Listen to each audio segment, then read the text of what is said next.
Gente, boa tarde, tudo bem com vocês? No último vídeo nós conversamos um pouco sobre o processamento sensorial, que é o processo através do qual o nosso sistema nervoso percebe as informações que vêm através dos sentidos e as transforma em respostas motoras, em respostas comportamentais, em respostas emocionais. Quando essas informações recepcionadas, elas chegam de formas desorganizadas ao nosso sistema nervoso, ele vai gerar respostas inapropriadas. E isso pode gerar o que chamamos de transtorno do processamento sensorial, ou TPS. Obviamente, nem todo mundo que tem um problema sensorial tem um transtorno sensorial. Por exemplo, há pessoas que não gostam de ir à praia, porque incomoda muito pôr o pé na areia.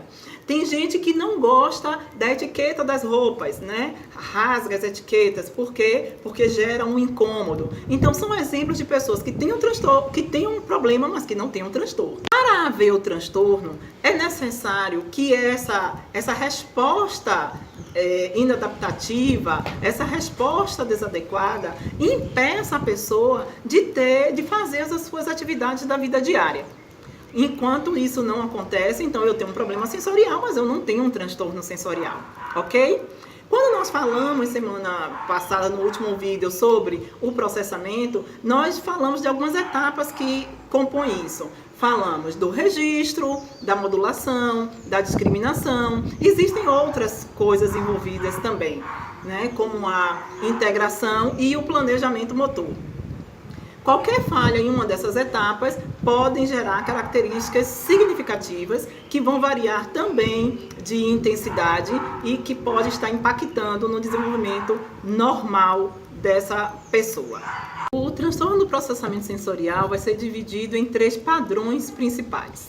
Se ele vai atingir, por exemplo, a área da modulação, nós vamos dizer que há o transtorno de modulação sensorial. Se ele vai atingir a área da praxis ou do planejamento motor, nós vamos dizer que há um transtorno motor de base sensorial.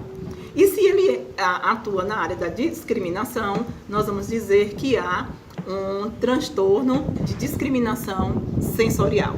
Eu vou deixar uma tabelinha aí que fica mais didático para vocês perceberem os subtipos dentro de cada padrão desse que nós estamos conversando, tá bom?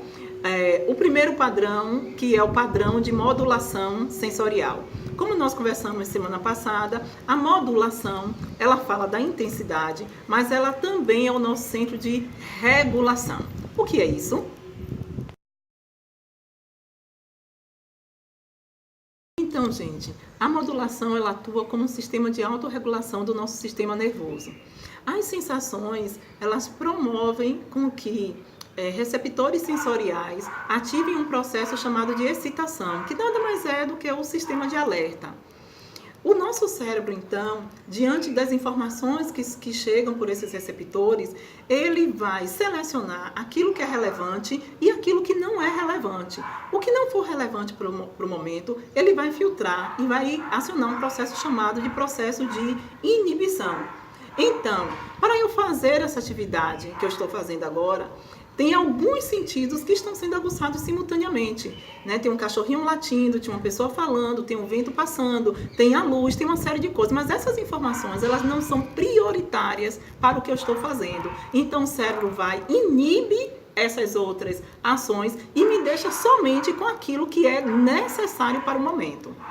Sem a inibição, todas as informações teriam o mesmo nível de importância. E aí o que acontece? Eu ouço o cachorro, eu sinto o vento, eu vejo a luz, é tudo ao mesmo tempo. Eu não consigo selecionar o que é importante. Isso vai acontecer o quê? Vai gerar então uma sobrecarga sensorial. E nesta sobrecarga sensorial, meu nível de excitação fica muito alto. Então, eu vou balançar a mão, eu vou fazer, né, alguns processos, eu vou dar pulo, eu vou gritar, eu vou chorar. Por quê? Porque eu não dou conta de tanta informação, de tanto estímulo simultâneo. Está lembrando alguma coisa? Sem inibição, toda informação é importante e essa pessoa fica atordoada. Sem a excitação, ela não percebe os sinais, então ela fica muito distraída. É preciso haver equilíbrio entre esses dois polos para permitir, inclusive, que essa pessoa faça a transição entre o nível de atenção e o nível de desatenção, entre o nível de sonolência e o nível de alerta, entre o nível de relaxamento e o nível de prontidão. Ok? Nesse transtorno da modulação sensorial, ele apresenta 3 subtipos. Um é quando essa pessoa tem um nível de inibição muito baixo e percebe tudo simultaneamente. A gente diz que essa pessoa é hipersensível sensorial, ou hipersensível, ou também chamamos de hiperresponsiva, ou chamamos também que está no estado de defensividade sensorial. Essa pessoa pode também ser hipossensível ou pode fazer o que nós chamamos de busca sensorial. Então, na hipersensibilidade, essa pessoa tem dificuldade com a inibição, né? Por quê? Porque eu não consigo filtrar o que é relevante. Daí vai gerar alguns comportamentos. Por exemplo, elas não vão admitir mudanças, porque eu tenho que lidar com estímulos em lugares diferentes o tempo todo, eu não sei lidar com isso, eu vou evitar. Elas têm dificuldade para sair, né? Porque nunca sabe o que vai encontrar. Ela tem dificuldade para fazer transições.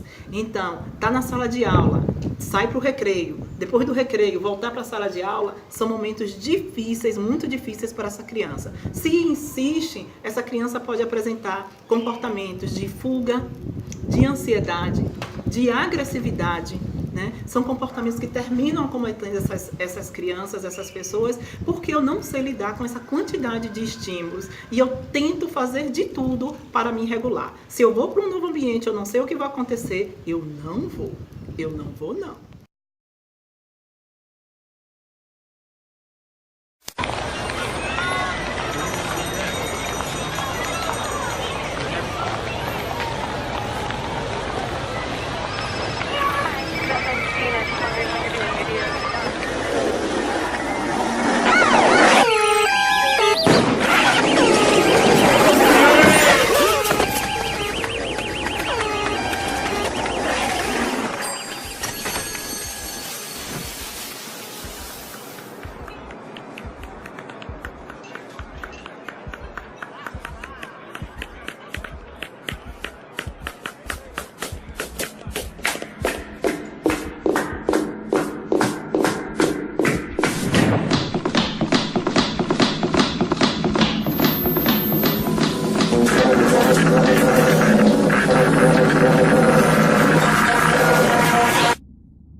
Já na hipossensibilidade ou hiporresponsividade, aquela pessoa precisa de muito estímulo para chegar no estado de alerta ótimo. Sabe aquela história do bebezinho quietinho, que fica quietinho, que bebezinho bonzinho, né? Cuidado com isso, né? Aquela criança que tem uma personalidade ótima, ela é tão quietinha, ela não interage, ela prefere jogos individuais, ela nunca vai para brincadeira, né? Ela não gosta de estar trocando com o outro.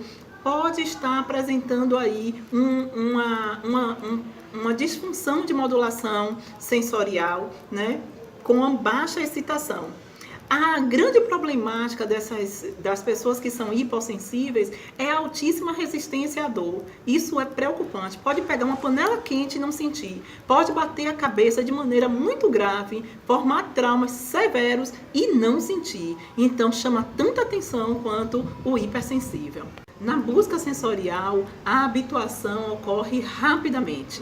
Ou seja, o cérebro deixa de perceber um estímulo e já quer outro. Ele não se satisfaz com o estímulo que está chegando. Então, são crianças que falam demais, que pulam demais, que escalam as coisas, que não param, que têm um comportamento intrusivo, um comportamento social intrusivo, ou seja, aquela pessoa que pega em todo mundo, que esbarra, que empurra, né? São crianças que, quando não têm esses estímulos atendidos, elas terminam sendo agressivas, elas terminam respondendo com muita agressividade, levam, em consequência disso, alguns adjetivos nada agradáveis, como crianças problema. Vão ter dificuldades com o nível de atenção, vão ter dificuldades com organização, com planejamento, e isso vai impactar diretamente no desempenho cognitivo dela, ok? São crianças que precisam de ajuda.